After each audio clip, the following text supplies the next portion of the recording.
Friendship is one of life's quiet treasures. It's easy to get busy, to let days and weeks slip by without checking in.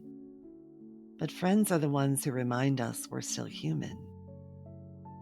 A good friend can pull us out of our heads and into the moment, laughing until we forget what we were worried about, sitting in silence that feels like home, or holding space for us when the world feels too heavy.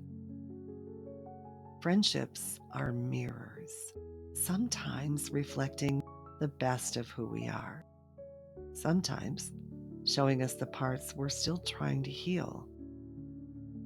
They teach us to give without keeping score and to receive without apology.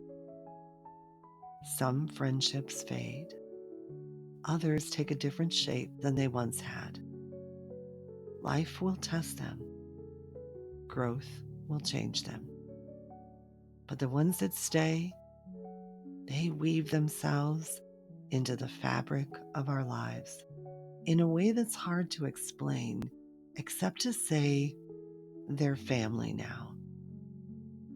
So today, I'll reach out, not because it's a holiday or a birthday, but because friendship is worth tending, and the people we love deserve to know they are loved right now.